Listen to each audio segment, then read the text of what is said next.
Hello students, welcome to Mehta PG college. BSc part first year में unit number 4 start कर रखे थे अपन, जिसमें अपना जो टॉपिक चल रहा था वो चल रहा था असाइनमेंट प्रॉब्लम। और असाइनमेंट प्रॉब्लम से रिलेटेड अपन दो टाइप की प्रॉब्लम कर रखे थे। एक टाइप की प्रॉब्लम वो कि जिसके अंदर शून्य निर्दिष्टीकरण करने के बाद में अपने को सॉल्यूशन मिल जाए, और सेकेंड टाइप की प्रॉब्लम वो कि जिसमें शून्य का निर्दिष्टीकरण ना हो पाए, उसको अपन कैसे सॉल्व करते थे, हंगेरियन विधि का प्रयोग करके उसको अपन हल करते थे। ठीक है। नेक्स्ट टाइप की जो प्रॉब्लम हमारे पास में है वो क्वेश्चन है हमारे पास में। क्वेश्चन ये है कि निम्न नियतन समस्या को हल कीजिए। निम्न नियतन समस्या को हल कीजिए। सॉल्व करना है आपको फिर से वही असाइनमेंट प्रॉब्लम को। जो अपने पास में प्रॉब्लम है वो किस टाइप की है वो भी अपन कंसीडर करते हैं। इधर जो आपके पास में वो तो है व्यक्ति यानी पर्सन, कितने पर्सन है तो ए बी सी डी, ये है ए, ये है बी, ये है सी और ये आपके पास में है डी। और ये टोटल कार्य है फर्स्ट, सेकेंड, ये आपके पास में है थर्ड और ये आपके पास में है फोर्थ। ठीक है। 8 6 यहाँ पे 14 और साथ में 5, 12 4 17 3, 17 और 3, 20 10 21, 20 10 21 और 9, और ये है 16 2 7, 16 2 7 और यहाँ पे आपके पास में है 11। ठीक है। ये प्रॉब्लम आपके पास में गिवन होगी ऑलरेडी। इस तरीके की प्रॉब्लम को अपन सॉल्व कर रहे हैं। ठीक है। तो इस वाले पार्ट को सॉल्व करने के लिए सबसे पहले अपन वर्किंग रूल का फर्स्ट स्टेप अप्लाई करेंगे। फर्स्ट स्टेप के अकॉर्डिंग सबसे पहले अपन स्टार्ट करेंगे फर्स्ट रो से। अब फर्स्ट रो के अंदर जो सबसे न्यूनतम अवयव है उस अवयव का चयन करते हैं। जैसे फर्स्ट रो के अंदर सबसे न्यूनतम अवयव कौन सा है इसके अंदर, और इसके अंदर तो आपका इसमें है 8 से कोई दूसरा न्यूनतम नहीं है। इसके अंदर न्यूनतम अवयव बोले 2 है, इसके अंदर न्यूनतम। थर्ड वाले के अंदर तो थर्ड वाले के अंदर जो न्यूनतम है वो आपके पास में है 7, और फोर्थ वाले के अंदर जो न्यूनतम है वो आपके पास में है 3। ये सारा आपस में है न्यूनतम अवयव। ठीक है। भाई फर्स्ट वाले के अंदर जो सबसे न्यूनतम है वो, इससे देखो दूसरा कोई न्यूनतम है नहीं 8, इस वाले में 2 है ही, और इस वाले में आपस में 7 है, और इस वाले में आपस में 3 है। ठीक है। देखो इसको अपन स्टार्ट कर रहे हैं, तो सबसे पहले वर्किंग रूल का फर्स्ट स्टेप अपन अप्लाई कर रहे हैं। तो नीचे लिखा जाएगा step number first, step first. Step number first, प्रथम, या फिर इसको अपन डायरेक्ट बोल सकते हैं कि प्रथम रो के न्यूनतम अवयव कितना है आपके पास में 8 है। न्यूनतम अवयव 8 है।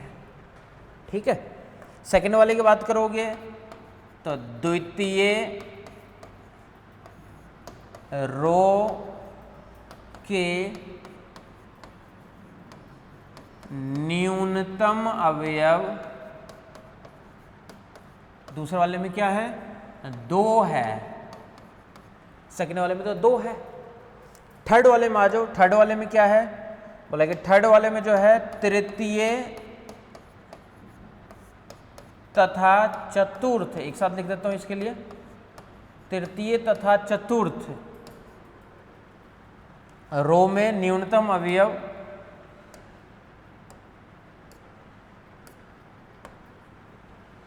में न्यूनतम अवयव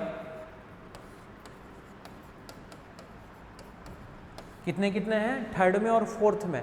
तो थर्ड में तो आपस में है वो तो है 7, और फोर्थ में जो है वो आपका उसमें है 3, तो 7 and 3 है, इसको भी लिख देते हैं अपन हाईलाइट करके।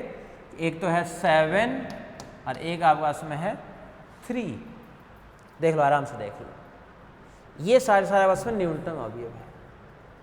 फिर वर्किंग रूल का स्टेप क्या कहता है कि इन न्यूनतम अवयवों को उसी रो में से घटाना है, ठीक है। तो टेबल नंबर फर्स्ट का निर्माण होगा अपने पास में, तो सबसे पहले अपन टेबल नंबर फर्स्ट बना रहे हैं।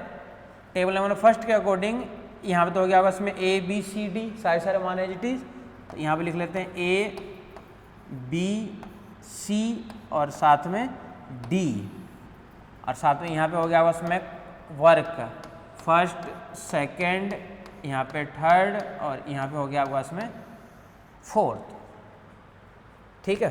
फर्स्ट वाले में जो न्यूनतम अवयव था वो कितना था आपके पास में, फर्स्ट वाले में आपके पास में है 8, तो 8 माइनस 8 करोगे तो ये फर्स्ट वाला जो पार्ट है वो हो जाएगा आपके पास में 0, तो ये फर्स्ट वाला जो पार्ट है वो हो गया 0।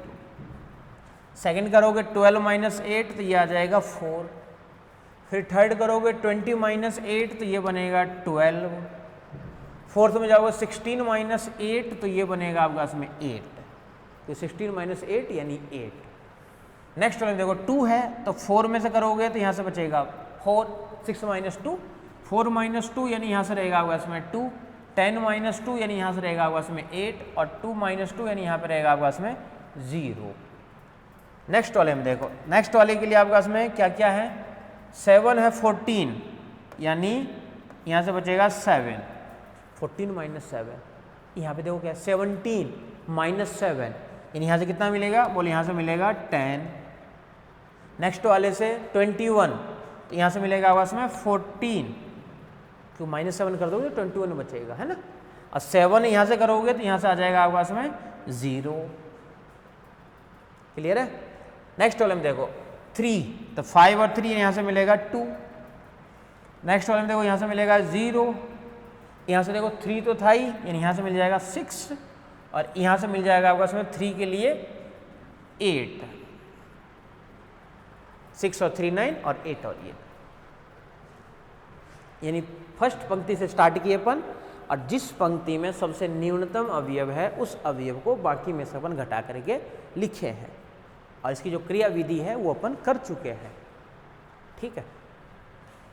अब देखो इस वाले पार्ट के अंदर जो जो वैल्यू है आपके पास में, इसको बोलते हैं अपन पंक्ति समानयन। तो इसको देखो ये भी बोल सकते हो, ये पंक्ति, तो आप लोग ये नहीं लिखना चाहो तो इसको ऐसे लिख सकते हो कि ये अभी जो अपन काम किए हैं इसका नाम है पंक्ति समानयन। पंक्ति को अपन समानयन किए हैं, ठीक है। और अब जो अपन करेंगे जिसका नाम है स्तंभ समानयन, अब जो अपन करेंगे नेक्स्ट स्टेप के अंदर जिसको अपन क्या बोल सकते हैं, स्तंभ समानयन। समानयन, पंक्ति समानयन, और अब जो अपन करेंगे जिसका नाम क्या होगा, स्तंभ समानयन, ठीक है। अब स्तंभ समानयन के लिए अपन चल रहे हैं स्टेप नंबर 2 के अंदर। अब देखो स्टेप नंबर 2 के अंदर, स्टेप नंबर 2 के लिए सबसे पहले आपको पता होनी चाहिए कि स्टेप 2 इसको हम बोलते क्या है, इसको बोलते हैं अपन स्तंभ समानयन, या फिर फर्स्ट वाला देखो जो पार्ट है इसमें सबसे न्यूनतम अवयव क्या है, आप देखो इसमें देखना है, इसमें है ना, इस वाले में देखना इसमें न्यूनतम अवयव, इसमें न्यूनतम अवयव तो क्या है पास में 0, इस वाले में न्यूनतम अवयव क्या है, बोले इसमें भी 0 है, इसमें न्यूनतम अवयव क्या है तो बोले इसके अंदर है 6, और इसके अंदर न्यूनतम अवयव क्या है तो बोले इसके अंदर भी 0 है। 3 तो एजिटीज रह गया, फर्स्ट एजिटीज रह गया, सेकंड वाला भी एजिटीज, थर्ड वाले में बस ये 6 है, और फोर्थ वाले में देखो फिर से ये 0 है, तो 3 पार्ट तो एजिटीज रह गया, और एक पार्ट को बस अपन इंटरचेंज करेंगे, ठीक है। तो देखो थर्ड वाले को चेंज कर रहे हो तो थर्ड वाले के लिए लैंग्वेज लिखा जाता है, थर्ड वाले की तो लिखेंगे लैंग्वेज अपन, तो थर्ड वाले के लिए लैंग्वेज लिखा जाएगा। लैंग्वेज क्या लिखा जाएगा कि तृतीय पंक्ति में जो है, तृतीय स्तंभ में न्यूनतम अवयव 6 है। ठीक है, यहाँ लिख देता हूँ, इधर ही लिख देता हूँ साइड में कि तृतीय स्तंभ में न्यूनतम, तृतीय स्तंभ में न्यूनतम अवयव 6 है, थर्ड वाले में। ठीक है, तो ऑब्वियस है कि 6 को ही घटा के लिखेंगे ऊपर, 6 को ही तो घटाएंगे। देखो इधर, अब स्टेप नंबर सेकंड के अकॉर्डिंग देखो अपन टेबल बना रहे हैं। स्टेप नंबर सेकंड में फिर से वही व्यक्तियों की संख्या, ये तो एज इट इज रहेगी आपके पास में। इतना बना देता हूँ कि शून्य का निर्दिष्टीकरण भी अपन करेंगे साथ में। तो ए यहाँ से रहेगा, बी यहाँ से रहेगा, सी और यहाँ से रहेगा डी। यहाँ से वर्ग 1 2, ये रहेगा 3 और ये रहेगा आपके पास में 4। ये सारे देखो वर्ग हो गए यहाँ से। ठीक है, अब देखो फर्स्ट वाले में आ जाओ। सबसे पहले फर्स्ट वाले में 0 है तो ये एज इट इज रहेगा, यानी 0 4 7 एंड 2। सेकेंड वाले में देखो 0 था तो यहाँ से मिलेगा ये 4 2 10 और यहाँ से रहेगा 0। तो इसमें भी 0 ही है। चेंज कहाँ पे हो रहा है? बोलो चेंज हो रहा है, देखो इस वाले के अंदर 6 बैठा हुआ है। तो 12 - 6 यानी ये बन जाएगा आपको इसमें 6। 8 - 6 यानी ये बन जाएगा 2। 14 - 6 यानी ये बन जाएगा आपके पास में 8। और ये 6 - 6 यानी ये रहेगा आपके पास में 0। 6 - 6 ये वाला पार्ट रहेगा आपके पास में 0। ठीक है, अब देखो नेक्स्ट वाले में बोला 0 ही है, यानी इसमें वही रहेगा आपके पास में 8, ये भी 0, ये भी 0 और ये साथ में 8। ये ऑपरेशन किस में लगाए अपन? Column operation. ये स्टेप नंबर हो गया सेकंड। ठीक है, स्टेप नंबर थर्ड जो है मैं यहीं पे बता देता हूँ। अब इसके बाद अपन चलेंगे स्टेप नंबर थर्ड पे। स्टेप नंबर थर्ड का क्या काम है? शून्य का निर्दिष्टीकरण करना है आपको। शून्य का निर्दिष्टीकरण मतलब, तो हेडिंग यही लिखा जाएगा, शून्य निर्दिष्टीकरण।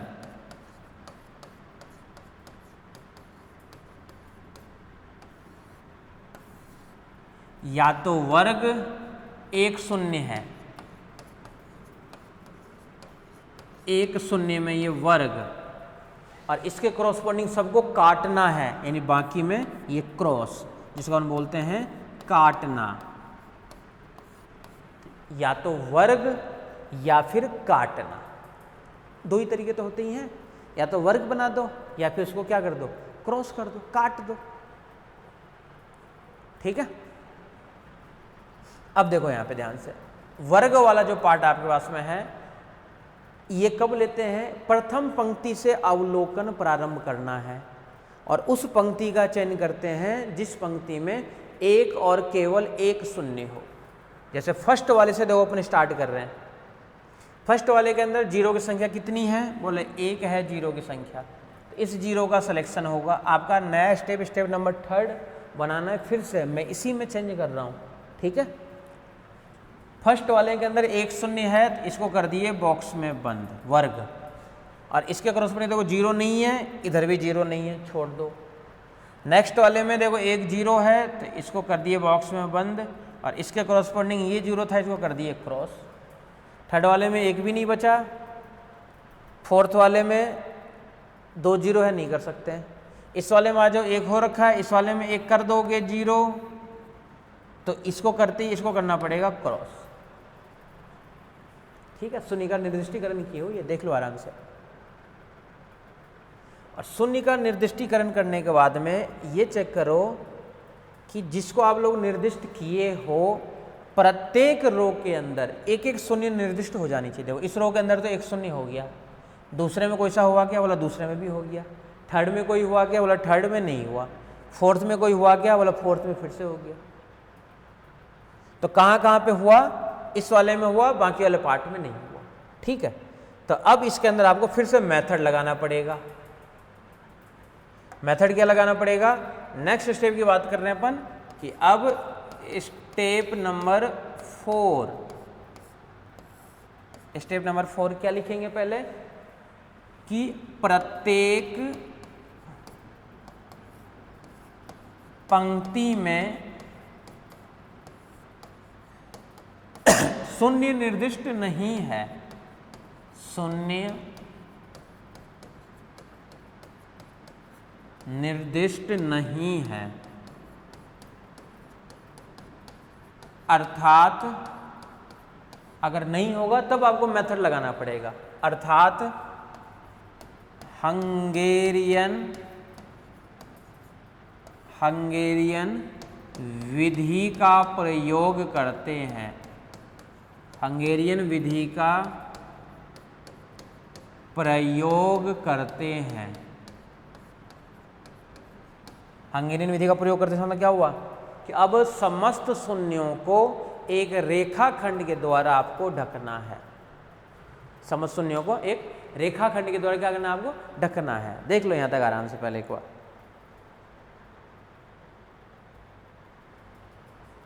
ठीक है। और ढकने के बाद में फिर क्या करना है कि रेखाखंड जो होनी चाहिए क्या होनी चाहिए, न्यूनतम होनी चाहिए। देखो फर्स्ट के अंदर एक है, छोड़ दो, जिसके अंदर ज़्यादा होते हैं उसको करते हैं। तो ये आपका टेबल यहाँ की जगह मैं यहीं पे बना रहा हूँ, ध्यान रखना, इसी पे ढक रहा हूँ यहीं पे। देखो फर्स्ट वाले के अंदर एक है, छोड़ दो, सेकंड वाले में आ जाओ, सेकंड वाले में एक है, छोड़ दो, थर्ड वाले में छोड़ दो, इस वाले में दो है तो इसको ढक सकते थे, तो एक तो इसको ढक दिए, ध्यान से देखना, एक इसमें ज़्यादा जीरो है तो इसको ढक दिए। अब कितने शून्य बच गए, सिर्फ और सिर्फ देखो एक शून्य बचा है। अभी आपकी मर्जी है, या तो इसको ऐसे ढक दो या ऐसे ढक दो, कैसे भी ढक दो। इसको मान लो अपन इस तरीके से ढक दिए, ठीक है, समझ शून्य ढक दी। कितने रेखाखंड होगी टोटल, बोलेगी 1 2 और ये 3, ठीक है। और ये मेथड पिछले क्वेश्चन में मैं करवा रखा था कि मेथड कहता क्या है कि जो नहीं ढका हुआ है उन सभी अवयव में से सबसे न्यूनतम अवयव का चयन करना है, जो नहीं ढका हुआ है। यहाँ जो नहीं ढका हुआ है उसमें सबसे न्यूनतम अवयव कौन सा है, इन सब में जो नहीं ढका हुआ, यहाँ पे लिख देता हूँ, इनमें जो न्यूनतम है वह होगा, इसमें कितना है, 0 के अलावा 2। फिर क्या कहता है कि जो नहीं ढका हुआ है यानी इनमें से तो घटाना है, 4 - 2 2 - 2, ये -7 - 2 10 - 2 8 - 2। और इन रखा पे देखो 0 4 6, ये एज इट इज, ये एज इट इज। जहां पे प्रतिच्छेद करती हैं रेखाएं, प्रतिच्छेद करती है यानी इस तरीके का देखो साइन बन रहा है, उसमें उस अवयव को जोड़ना है। कहाँ कहाँ बन रहा है, बोले यहाँ पे तो नहीं बन रहा। एक तो बन रहा है देखो इस अवयव पे, यानी इस पे जोड़ना है, और एक प्रतिच्छेद हो रहा है देखो यहाँ पे। तो इन दोनों प्रतिच्छेदन वाले पे इस अवयव को ऐड करना है, इस अवयव को ऐड करना है, ये तो काम है। तो देखो नया टेबल क्या बनेगा स्टेप 4 के अंदर, फिर से वही चीज़ है, यहाँ पे तो रहेगा उसमें A B C और फिर साथ में D, और यहाँ पे उसके कार्य है फर्स्ट सेकंड, ये थर्ड और ये साथ में 4।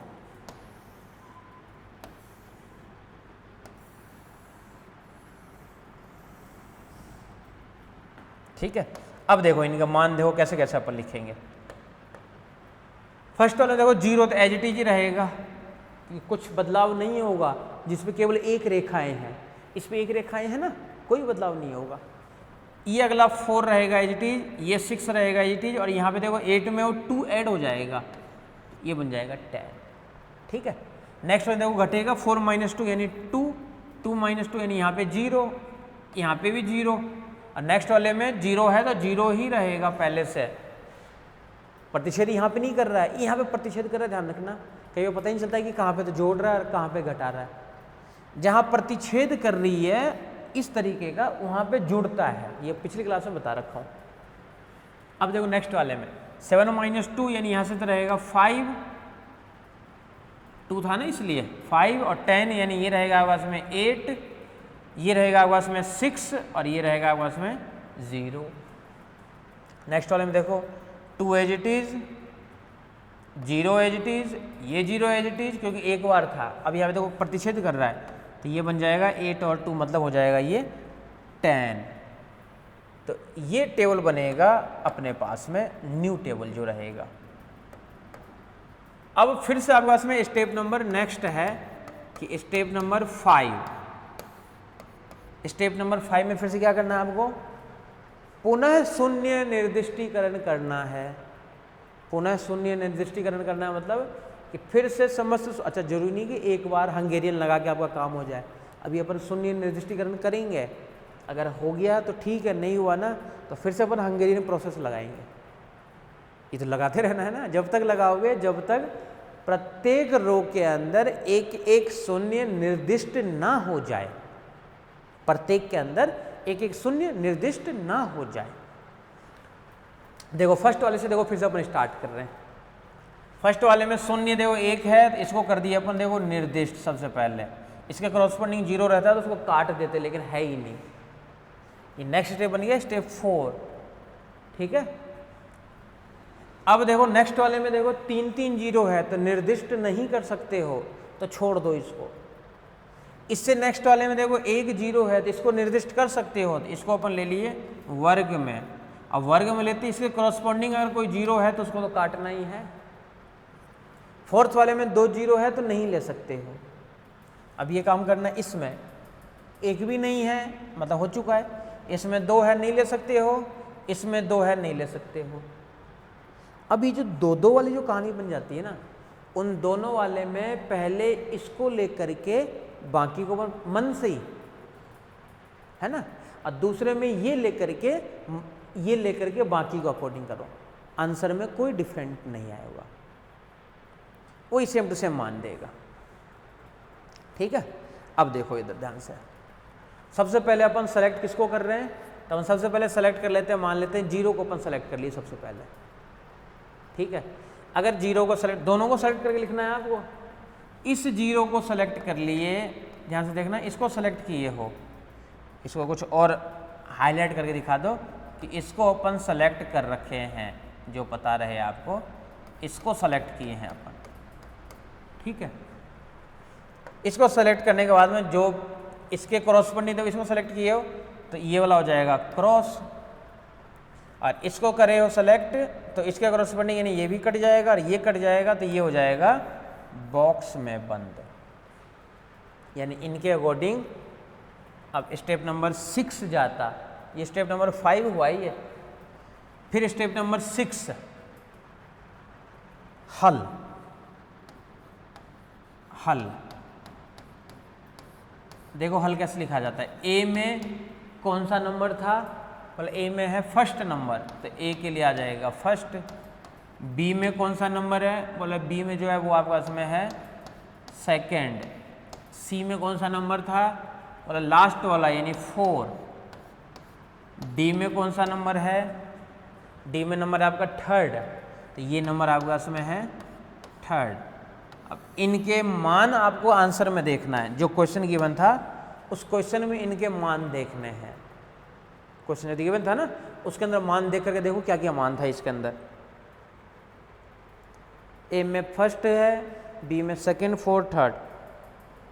8 4 7 9, 8 4 7 9, ये मान यही है ना, 8 है, 4 है, 7 है और 9 है। इसका जो टोटल रिजल्ट आ रहा है वो आ रहा है 28 आवर, 28 आवर, ठीक है। जब इनको ऐड करोगे, या फिर देखो ऐसे भी तो कर सकते थे ना आप लोग कि जो वैल्यू आपके पास में आ गई है इसको दूसरे के लिए कैसे, कि इसको सेलेक्ट किए थे ना, अगर इसको सेलेक्ट कर लेते तो क्या होता, तो वो भी देखो अपन दिखा देते हैं कि इसी सेम टेबल के अंदर अगर मान लो कुछ और सेलेक्ट करते, मतलब कि ये वाला मान था आपके पास में, इन मानों को एक बार लिख लेते हैं पहले, फिर अपन सेलेक्ट करेंगे। मान क्या क्या था, बोले ये था 0, ये था 4, ये था 6 और ये था आपके पास में 10। दूसरे वाले में क्या क्या था, बोला 2, ये 0, ये भी 0 और ये भी 0।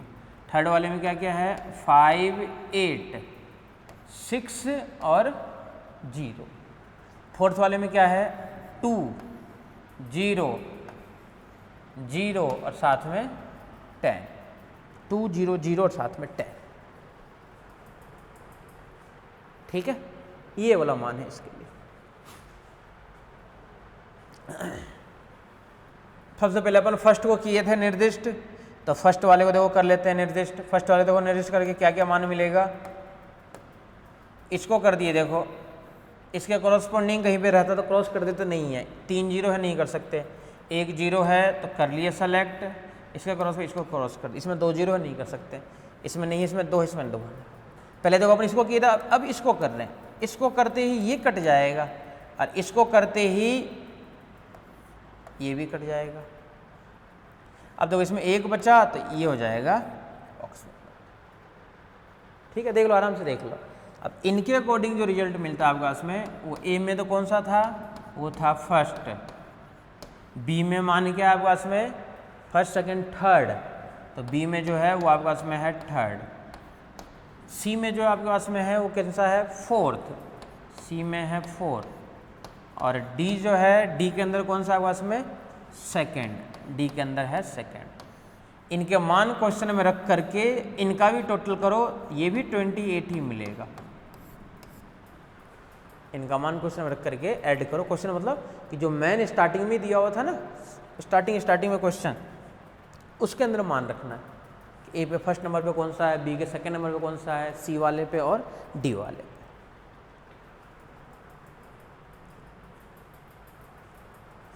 ठीक है, क्लियर है। तो दोनों केस बना करके आप लोग दिखाओगे। आ जाओ नेक्स्ट वाले पे आ जाओ। एक और नेक्स्ट क्वेश्चन अपन कर रहे हैं, निम्न नियतन समस्या को हल कीजिए। समस्या को हल कीजिए। निम्न नियतन समस्या को हल कीजिए। देख लो यहां तक, ये क्वेश्चन अवकाश में है। यहाँ पे तो है ए बी सी और डी, यहाँ पे अवकाश में है फर्स्ट सेकंड थर्ड और फोर्थ। ठीक है, 10 5 12 8।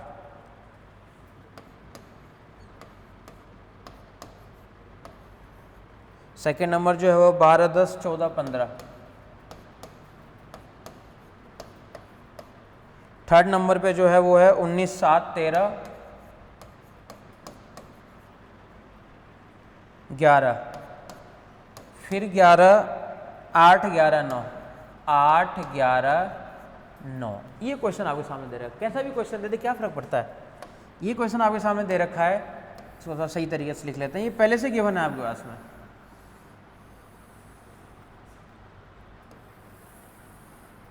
ठीक है, ये क्वेश्चन आपके सामने दे रखा है,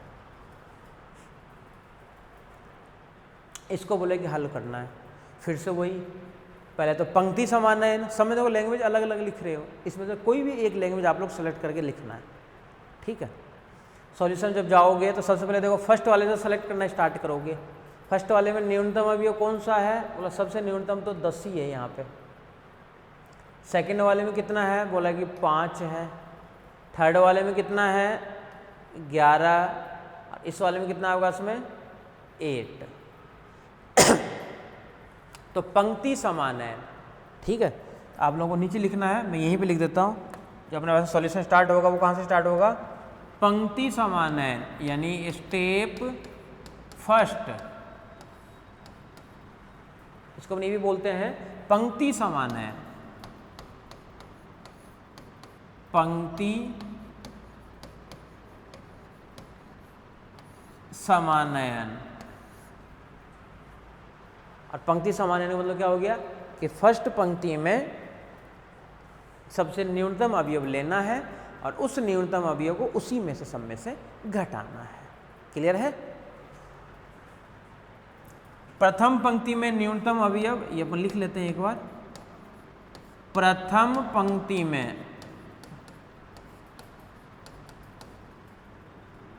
न्यूनतम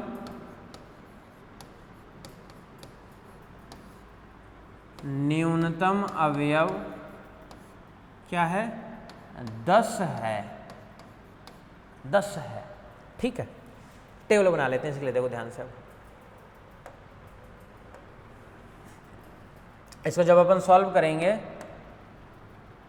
तो स्टेप नंबर फर्स्ट ही चल रहा है आपके पास में, स्टेप फर्स्ट। इधर तो वही चीज, ए है, बी है, सी है और डी है।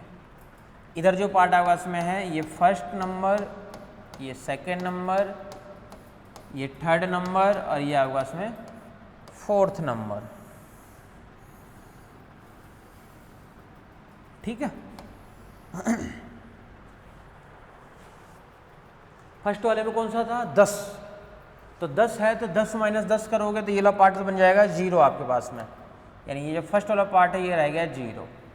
12 माइनस 10 करोगे तो यहाँ से मिलेगा 2, यहाँ से मिलेगा 9 और यहाँ से मिलेगा 1। नेक्स्ट वाले में देखो क्या मिलेगा, 5 है, ये मिलेगा 0, 5 है वो इसलिए।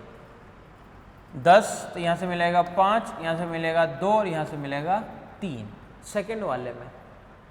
थर्ड वाले में देखो 11 है, ये मिलेगा 1, ये मिलेगा 3, ये मिलेगा 2 और ये मिलेगा आपके पास में 0। 11 माइनस 11 0। ठीक है, नेक्स्ट वाले में ये 8 है तो ये मिलेगा आपके पास में 0, ये 15 है तो ये मिलेगा आपके पास में 7 और ये 11 है तो ये मिलेगा आपके पास में 3 और ये मिलेगा आपके पास में 1। देख लो, आराम से देख लो, ये काम अपन क्या किए हैं, सबसे पहले पंक्ति वाले को काम किए हैं अपन, यानी प्रथम पंक्ति से स्टार्ट कर दिए और जो न्यूनतम अवयव है उसी को अपन घटा घटा करके लिखे हैं। तो फर्स्ट पंक्ति में जो न्यूनतम अवयव था उसको घटा दिए, सेकंड वाले में ये काम थर्ड में ये जो चीज़ किए हैं अपन। अब स्टेप नंबर फर्स्ट के बाद में अब चलता है आपके पास में कौन सा, स्टेप नंबर सेकेंड, यानी अब जो अपने पास में है वो ये है वैसे स्टेप सेकेंड। उसको बोलते हैं पंक्ति और इसको अपन बोलते हैं स्तंभ समानयन। स्तंभ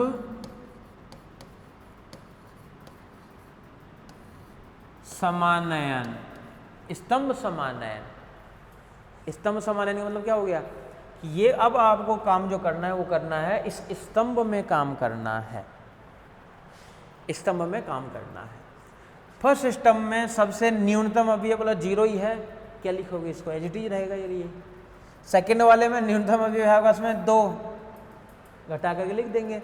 थर्ड वाले में भी न्यूनतम है ये 2 और इस वाले मतलब वही 0 ही है।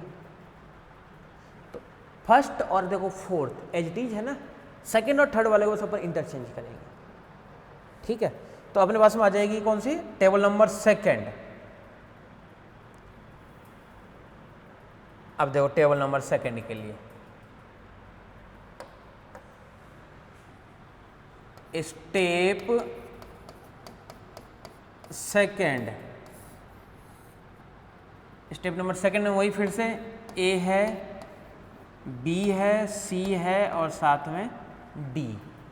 कितने हैं टोटल, एक तो है फर्स्ट, एक है सेकंड, एक है थर्ड और एक है फोर्थ। ये मान है आपके पास में।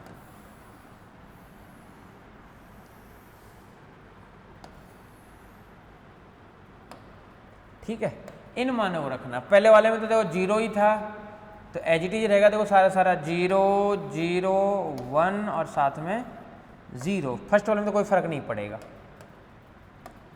सेकेंड वाले देखो 2 है तो 2 से करोगे तो ये वाला पार्ट आ जाएगा 0, 2 से करते ही। 5 से करोगे तो यहाँ से मिलेगा 3, नेक्स्ट वाले से करोगे 3 में से 2 करोगे तो 1, 7 में से 2 करोगे तो यहाँ से मिलेगा आपके पास में 5। थर्ड वाले में बोले 2 है तो 9 माइनस 2 यानी ये तो मिल जाएगा बोले 7, ये मिल जाएगा आपके पास में 0, ये वाला मिल जाएगा आपके पास में 0 और ये मिल जाएगा आपके पास में 1। नेक्स्ट वाले में देखो 0 ही है तो एज इट इज रहेगा, यानी 1 3 0 और साथ में 1। ठीक है, ये वाला जो पार्ट है ये तो एज इट इज रहेगा, इसमें थोड़ी चेंज होगा, तो ये एज इट इज रहेगा।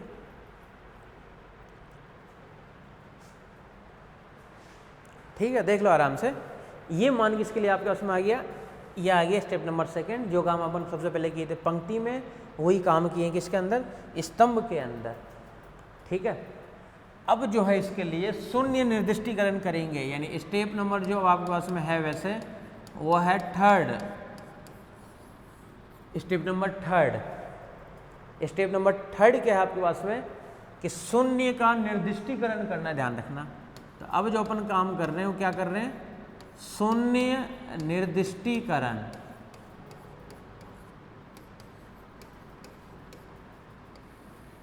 शून्य निर्दिष्टीकरण, और शून्य निर्दिष्टीकरण का मतलब क्या हो गया कि जिस पंक्ति में केवल और केवल एक शून्य हो उसको वर्ग से निरूपित करते हैं तथा उसके संगत समस्त शून्यों को काट देते हैं। उसका मतलब क्या हुआ कि वो हो गया शून्य का निर्दिष्टीकरण। ठीक है, यानी प्रथम पंक्ति से, प्रथम पंक्ति से हमेशा स्टार्ट करना, ध्यान रखना। प्रथम पंक्ति से अवलोकन प्रारंभ करते हुए, प्रथम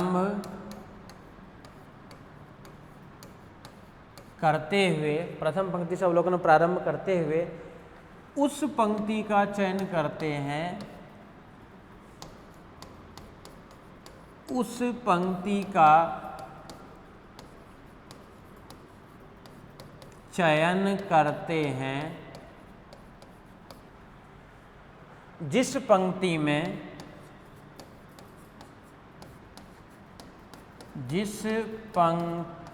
में एक और केवल एक शून्य हो, जिस पंक्ति में एक और केवल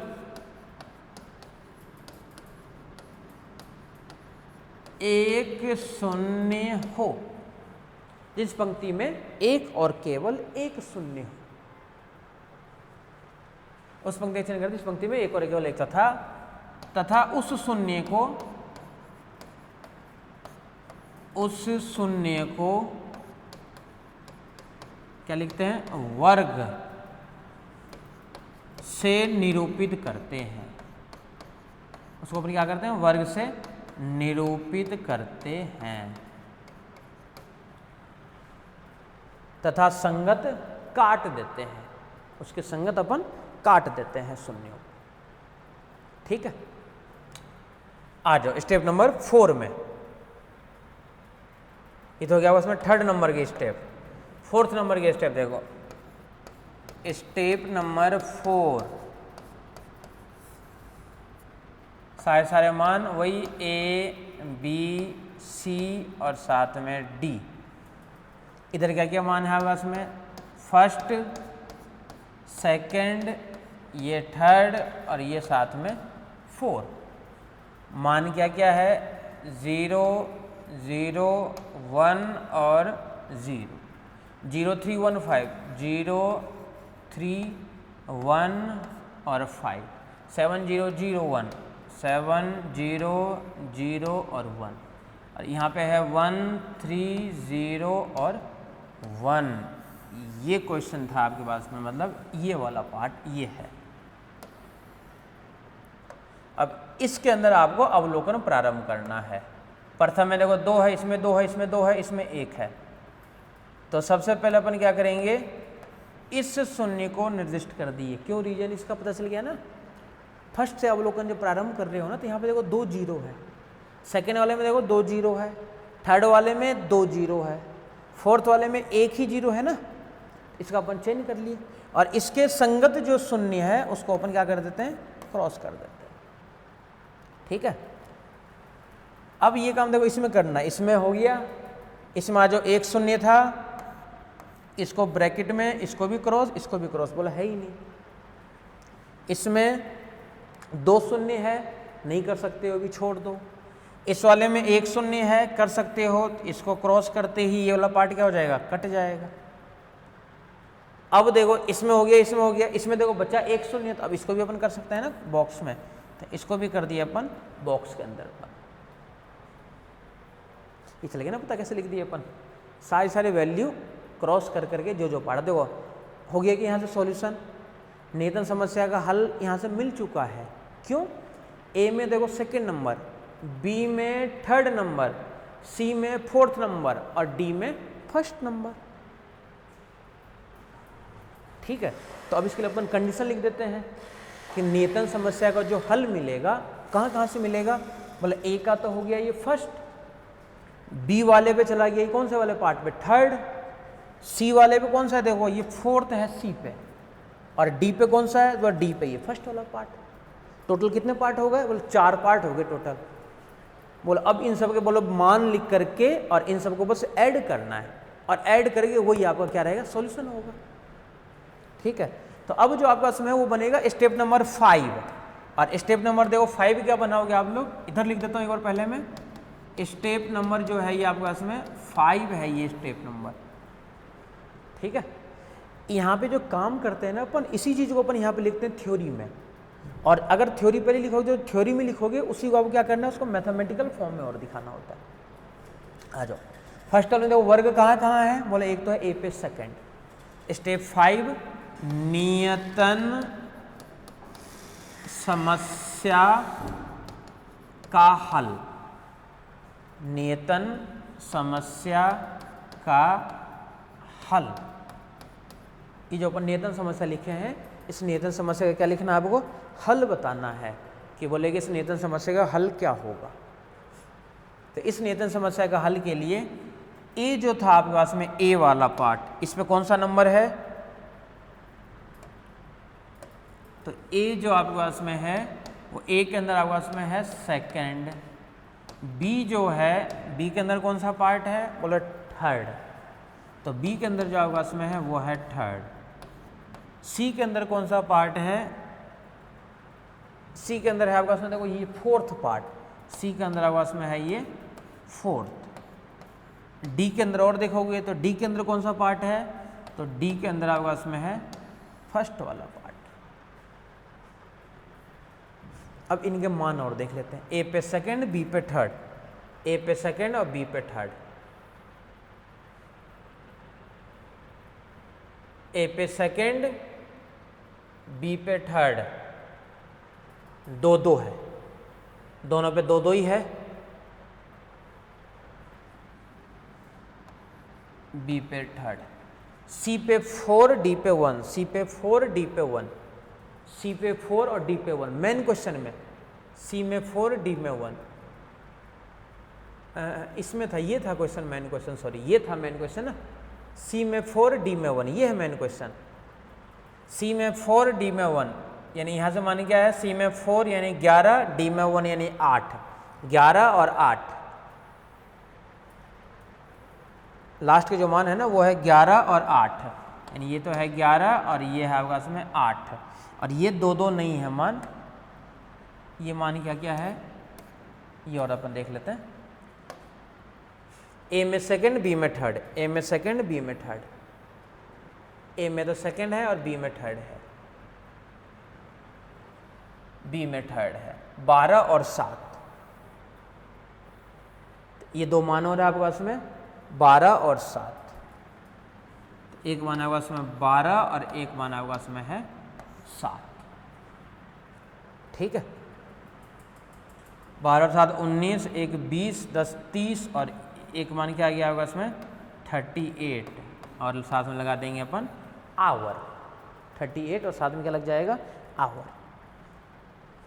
इसका कोई दूसरा भी था क्या, यानी जो अपन हल अपन निकाले हैं यहाँ से, तो इसके लिए और कोई दूसरा भी है क्या, दूसरा कैसे, बोला जो अपन 38 आवर लिख रहे हैं, इस 38 आवर के अपन शून्य का जो निर्दिष्टीकरण किए देखो इस तरीके से अपन किए हैं।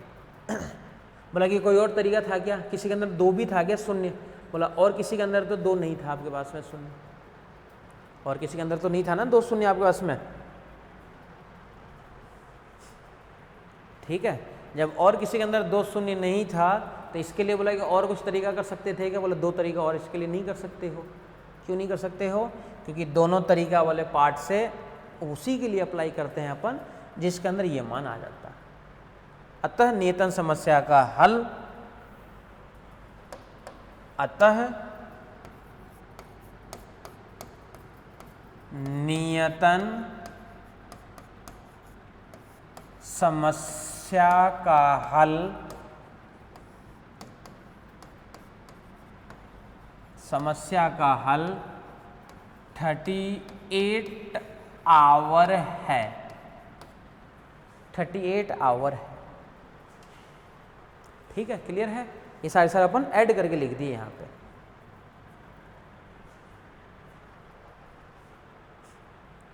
अगर यहाँ पे शून्य नहीं बनता तो फिर से अपन क्या काम करते हैं? वही हंगेरियन विधि करते हैं। एक चीज और समझ लो यहाँ पे 1 मिनट के लिए। हंगेरियन विधि वाले पार्ट के अंदर जो अपन रेखाखंड से जो आप लोग ढकोगे ना, वो रेखाखंड जो मैट्रिक्स के ऑर्डर हो, जैसे इस मैट्रिक्स ऑर्डर कितनी है 1 2 3 4 और 1 2 3 4, यानी इस मैट्रिक्स का जैसे ऑर्डर था उसमें 4 क्रॉस 4। ठीक है, तो रेखाखंड अपन इसको इस फॉर्म में लिखेंगे m प्लस n माइनस 1 ही रेखाखंड होनी चाहिए। इतने वाले पार्ट भी नहीं है, रेखाखंड वाले पार्ट को जब अपन रखेंगे इस वाले पार्ट से भी नहीं, मैट्रिक्स का ऑर्डर जो रहेगा उससे अपन एक कम में लिखते हैं। मैट्रिक्स का जो ऑर्डर रहेगा ना उससे एक कम में लिखते हैं। मैट्रिक्स का ऑर्डर है आपका उसमें 4 एलिमेंट है ना 16, तो 4 है मतलब कि 4 से अपन कम में यानी 3 रेखाखंड में लिखेंगे उसको।